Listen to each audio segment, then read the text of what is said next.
আসসালামু আলাইকুম, ঈদ মোবারক। এটিএন বাংলা সংবাদে সবাইকে স্বাগত জানাচ্ছি। আমি শান্তা ইসলাম। শুরুতেই বিআরবি কেবলস সংবাদ শিরোনাম। ভারী বর্ষণ ও পাহাড়ি ঢলে সুনামগঞ্জ সিলেটে আকস্মিক বন্যা, ডুবে গেছে একতলা ভবন, ৩ লাখ মানুষ পানিবন্দী।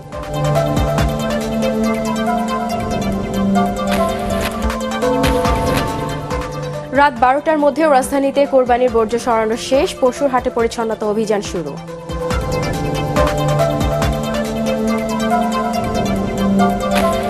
শুনছিলেন বিআরবি কেবলস সংবাদ শিরোনাম। এবারে জানিয়ে দিব বিস্তারিত সংবাদ। ভারী বর্ষণ ও পাহাড়ি ঢলে সুনামগঞ্জ শহরের বেশিরভাগ এলাকা তলিয়ে গেছে। সুরমা নদীর পানি বেড়ে বিপদসীমার ১৩৭ মিটার উপর দিয়ে প্রবাহিত হচ্ছে। এতে পৌর শহরের বাসাবাড়ি, দোকানপাট ও রাস্তা ডুবে গেছে। পানিবন্দী হয়ে পড়েছেন লক্ষাধিক মানুষ। খোলা হয়েছে আশ্রয় কেন্দ্র। সুনামগঞ্জ প্রতিনিধি পঙ্কজদের পাঠানো রিপোর্ট জানাচ্ছে তামান্না জেনিফার। সুনামগঞ্জ পৌর শহরের নতুন পাড়া, বাঁধনপাড়া, হাসননগর, আরপিনগর, উকিলপাড়া সহ প্রায় সব এলাকার সড়কই এখন পানির নিচে। আকস্মিকভাবে এই পরিস্থিতি হওয়ায় অনেকের দোকানের মালামাল ও বাসাবাড়ির আসবাবপত্র ভিজে নষ্ট হয়েছে। ঈদের দিনে শহরের অনেককে এসব সরানোর কাজে ব্যস্ত থাকতে হয়। সকালে দোকানে এদিকে প্রচুর পানি, এদিকে খুব মালপত্র সব কিছু করার মতো নাই, তো পানি তোলে সব একটা মর। ভাই আমরা সকালে এদিকে শুকনা, এখন বর্তমানে 1 ঘন্টা হয়েছে না, পানি আটু পানি গেছে। আমরা দোকান টাকানো পানি মাল বিদ্যা বিনাশ, খুব ভয়াবহ অবস্থা। বর্তমানে যদি এভাবে পানি বাড়তে থাকে তাহলে আধা ঘন্টার ভিতরে যা আছে সব তোলাই দিব।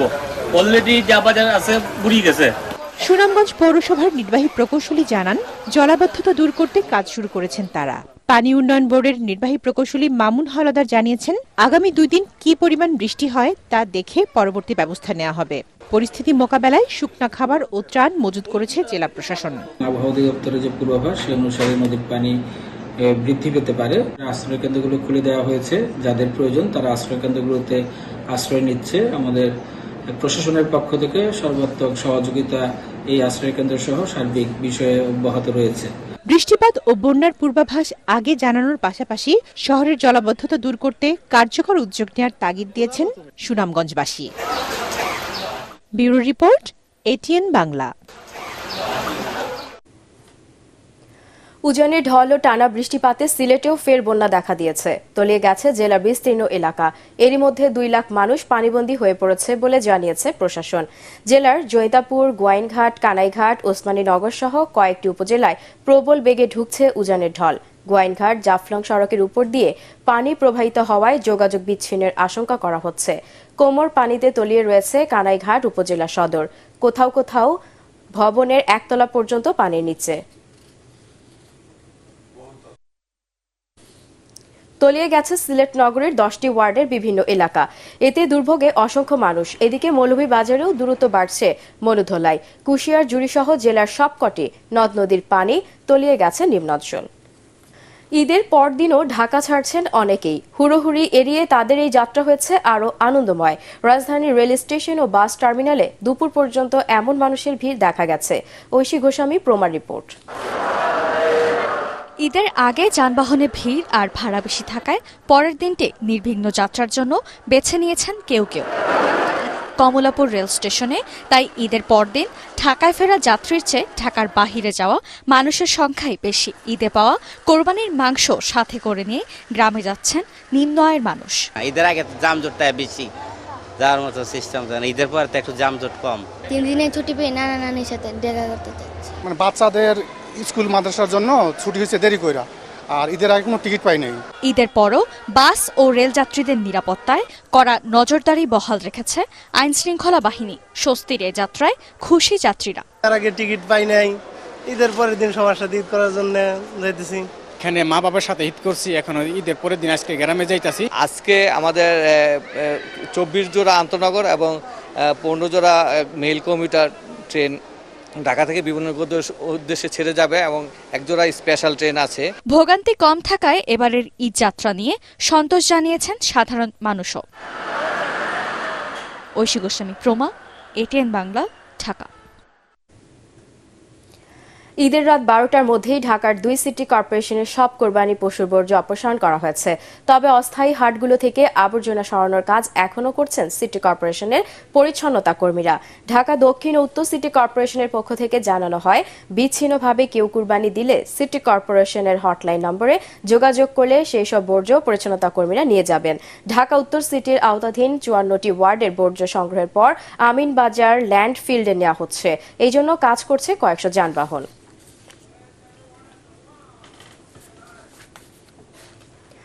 দর্শক, রাজধানীর কোরবানির বর্জ্য ব্যবস্থাপনার সার্বিক পরিস্থিতি জানতে আমরা চলে যাচ্ছি ধোলাইখালে। সেখানে আছেন সহকর্মী ফজলে রাব্বি। রাব্বি, নগরীর ওই এলাকার পরিচ্ছন্নতা অভিযান কেমন দেখছেন? সব বর্জ্য কি সরানো সম্ভব হয়েছে কি? ধন্যবাদ শান্তা। আসলে সব বর্জ্য এখনো সরানো সম্ভব হয়নি।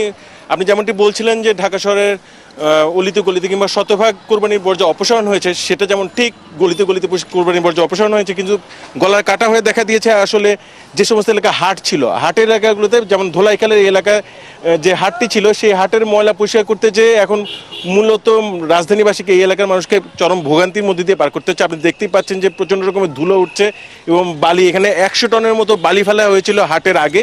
সেই বালি অপসারণ এবং আনুষঙ্গিক যে বর্জ্য, সেই বর্জ্য পরিষ্কার করতে যেয়ে রাজধানীর এই এলাকার মানুষের অভিযোগ করছেন যে তারা এখন নতুন করে ভোগান্তির শিকার হয়েছেন।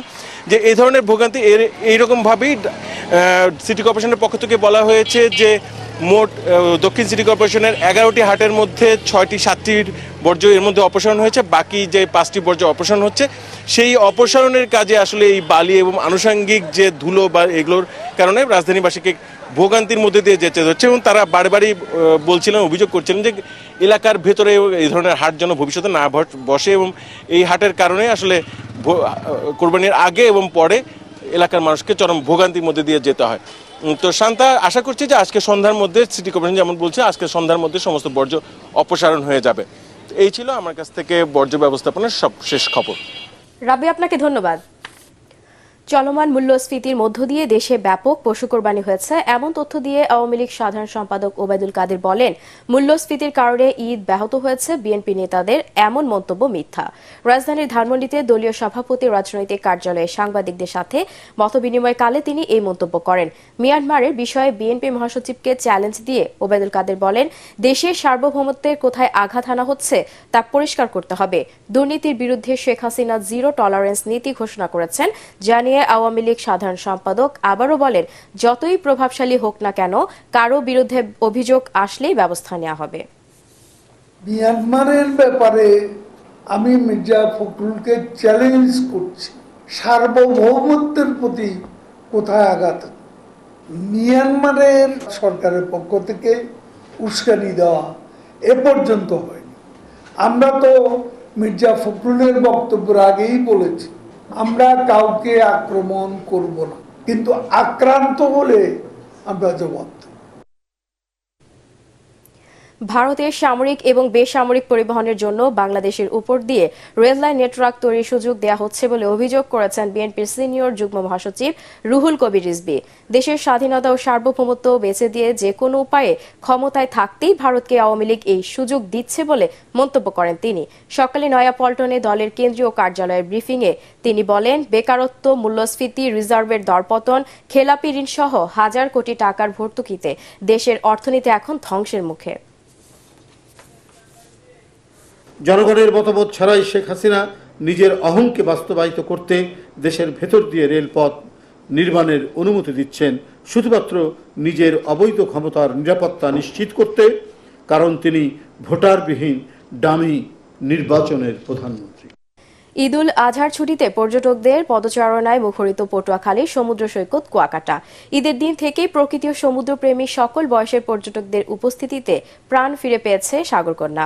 আর এসব পর্যটকদের জন্যই প্রস্তুত ছোট বড় সব আবাসিক হোটেল। সৈকত সহ লেম্বুরচর, চর গঙ্গামতি, মিস্ত্রিপাড়া, সীমা বৌদ্ধবিহার ও সুটকিপল্লীতে পর্যটকদের ভিড় সামলাতে ব্যস্ত ব্যবসায়ীরা। সৈকতের বিলিয়ারিতে যেমন ছুটছেন পর্যটক, তেমনি সাগরের নোনা জলে গা ভাসিয়ে ভ্যাপসা গরম থেকে পরিত্রাণে মুগ্ধ অনেকেই। এদিকে পর্যটকদের নিরাপত্তায় সর্বোচ্চ সতর্ক অবস্থায় রয়েছে ট্যুরিস্ট পুলিশ। আল আরাফা ইসলামী ব্যাংক অর্থ সংবাদ।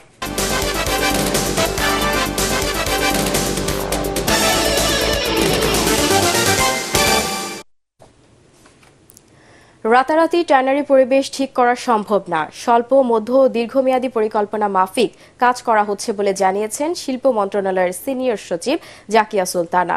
সকালে সাভারের বিসিক চামড়া শিল্প নগরী পরিদর্শন করে এসব কথা বলেন তিনি।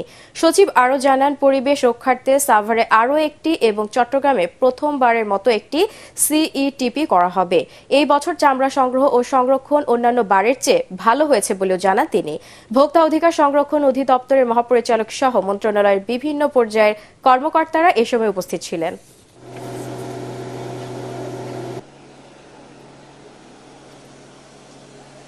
এবছরে যেটা আমরা করেছি যে এই সব সিটিপির যে মডিউলগুলো এগুলো সবগুলোকে ওভারহোলিং করা হয়েছে। 7-8 ফিট স্লাস ছিল, সেগুলোকে আমরা সরিয়েছি। আমাদের যে বায়োলজিক্যাল যে কাজগুলো, যে ব্যাকটেরিয়াগুলো লাইভ ছিল না, সেগুলোকে আমরা লাইভ করেছি। ঢাকার চামড়ার কিন্তু প্রকৃত দাম পাওয়া গেছে। ঢাকার বাইরের যে চামড়াটা, সেই চামড়াটা আপনার রাত্রি 10টার পরে যে ট্রাকগুলো ঢুকেছে সেটার কিন্তু মানের বিষয় থেকে যায়। সেখানে কিন্তু যে প্রকৃত দামের কথা বলা হয় সেটা তো দাম পাবে না। পার্টেক্স খেলার খবর।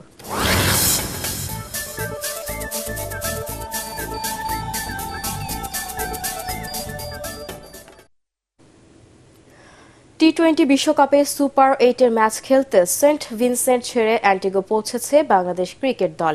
আগামীকাল যুক্তরাষ্ট্র ও দক্ষিণ আফ্রিকার মধ্যকার খেলা দিয়ে শুরু হবে সুপার 8 পর্ব। তবে এই পর্বে টাইগারদের প্রথম খেলা 21 জুন অ্যান্টিগার স্যার ভিভ রিচার্ডস স্টেডিয়ামে বাংলাদেশ সময় সকাল 6:30টায় শান্ত সাকিবদের প্রতিপক্ষ অস্ট্রেলিয়া। পরের দিন একই ভেন্যুতে ভারতের মুখোমুখি হবে বাংলাদেশ। আর 25 জুন সেন্ট ভিনসেন্টে সুপার 8 পর্বে নিজেদের শেষ ম্যাচে আফগানিস্তানের বিপক্ষে লড়বে টাইগাররা। শেষ করার আগে বিআরবি কেবল সংবাদ শিরোনাম আরও একবার। ভারী বর্ষণ ও পাহাড়ি ঢলে সুনামগঞ্জ সিলেটে আকস্মিক বন্যা, ডুবে গেছে একতলা ভবন, 3 লাখ মানুষ পানিবন্দী।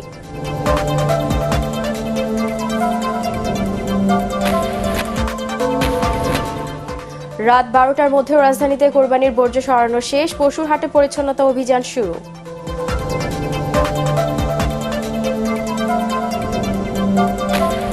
পরবর্তী সংবাদ দেখার আমন্ত্রণ জানিয়ে এখনকার মতো শেষ করছি। এটিএন বাংলা সংবাদ ইউটিউবে দেখতে ব্রাউজ করুন youtube/ATN Bangla News। ধন্যবাদ।